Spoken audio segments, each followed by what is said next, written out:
तो निमंत्रण भी लौटा दिया। कितनी ओछी राजनीति।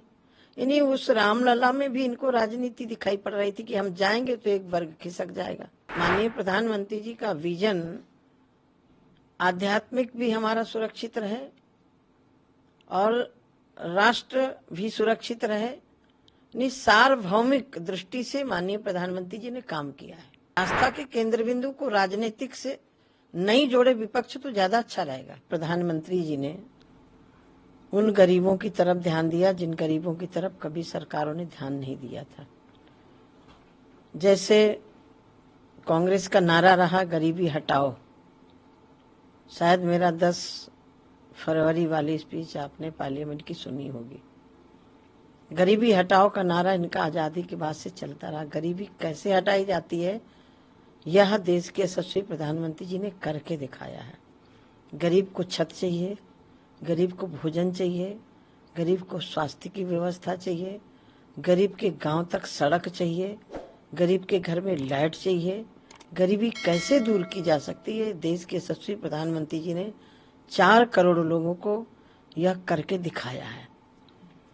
दूसरा विषय है, जहां तक आपने राम जन्मभूमि मंदिर के लिए बात की, यही विपक्ष था जब कहता था कि रामलला हम आएंगे, तारीख नहीं बताएंगे। भगवान की ऐसी कृपा हुई, माननीय न्यायाधीशों ने फैसला सुनाया, भव्य और दिव्य मंदिर बना। राम जन्मभूमि ट्रस्ट ने निमंत्रण भी दिया सबको, क्योंकि राम यदि सब लोग मानते हैं तो सबके हैं। एक होता है जिसे शादी ब्याह होता है, आपने देखा कि निमंत्रण सबके पास दिया जाता है, लेकिन कोई निमंत्रण लौटाता नहीं है। व्यस्तता के कारण न पहुंच पाना एक अलग विषय है। वो कहेगा भाई समय मिलेगा तो मैं जरूर आऊंगा, लेकिन इन्होंने तो निमंत्रण भी लौटा दिया। कितनी ओछी राजनीति। यानी उस रामलला में भी इनको राजनीति दिखाई पड़ रही थी कि हम जाएंगे तो एक वर्ग खिसक जाएगा। तो ये तो रामलला मंदिर की बात करने के हकदार ही नहीं है, कहीं से भी नहीं है, किसी कोने से भी हकदार नहीं है। मैं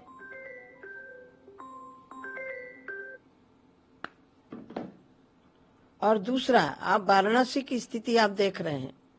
2014 के पहले एक छोटी सी गली से पूरे दिन में मुश्किल से 2-4 हजार आदमी दर्शन कर पाता था। आज बनारस के अंदर लाखों लोग पर डे दर्शन कर रहे हैं। तो ये जो माननीय प्रधानमंत्री जी का विजन आध्यात्मिक भी हमारा सुरक्षित रहे और राष्ट्र भी सुरक्षित रहे, सार्वभौमिक दृष्टि से माननीय प्रधानमंत्री जी ने काम किया है। और मैं इतना कह सकती हूँ कि यदि हम इनका 10 साल उठा के देखें माननीय मनमोहन सिंह जी के, कहां से सरकार चल रही थी। इनके ही नेता, इनके प्रधानमंत्री जी कागज पार्लियामेंट में फाड़ रहे थे। ये कैसी सरकार चाहते हैं? रिमोट से चलाने वाली सरकार चाहते हैं कि हम जैसा चाहें वैसी सरकार चले।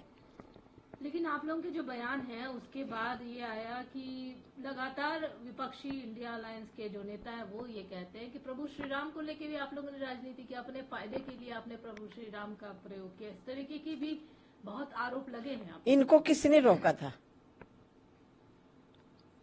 किसने रोका था कि तुम मंदिर न बनवाओ? हम तो पहले से भी बोल रहे थे आप बनाइए, हम आपका सहयोग देंगे। हमारा आस्था का केंद्र बिंदु है, वो राजनीति का केंद्र बिंदु नहीं है। और आस्था के केंद्र बिंदु को राजनीतिक से नहीं जोड़े विपक्ष तो ज्यादा अच्छा रहेगा। ये वो लोग हैं जिन्होंने कारसेवकों के ऊपर गोलियां बरसाई। ये वो लोग हैं जो कोर्ट में खड़े होकर के बोलते थे कि रामलला का फैसला नहीं आना चाहिए। क्यों? राजनीति किसने की? राजनीति इन लोगों ने किया कि रामलला का फैसला आ जाएगा तो एक वर्ग हमारे से नाराज हो जाएगा। कोई वर्ग नाराज नहीं हुआ।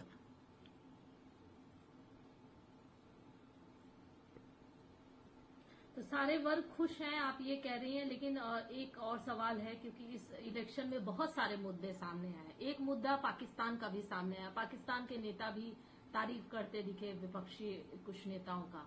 दूसरी तरफ बीजेपी की तरफ से ये कहा गया, अमित शाह जी ने भी कहा कि पीओके हम वापस लेंगे, पीओके हमारा था, हमारा है, हमारा रहेगा, 400 पार आएंगे और पीओके वापस लेंगे। आपका क्या कहना है? अब ये लोग कह रहे हैं कि हमारी सरकार आएगी तो हम 370 धारा वापस लागू करेंगे। कोई स्वीकार करेगा? क्यों 370 धारा? वो मेरे देश का अंग नहीं है क्या? वो तो मेरा, जैसे शरीर के पूरे अंग होते हैं वो मुकुट है। इन लोगों की सोच मुझे लग रहा है कि तरस आता है कि किस सोच में जी रहे हैं, कहाँ खड़े हैं। शायद मुझे लग रहा है जिस तरह से माननीय प्रधानमंत्री जी ने सीमाओं को कंट्रोल किया, कंट्रोल ही नहीं किया बल्कि सेना को पूरी छूट दी कि हमारी सीमा पर कोई घुस के मारे तो उसको उसके घर में घुस के मारो।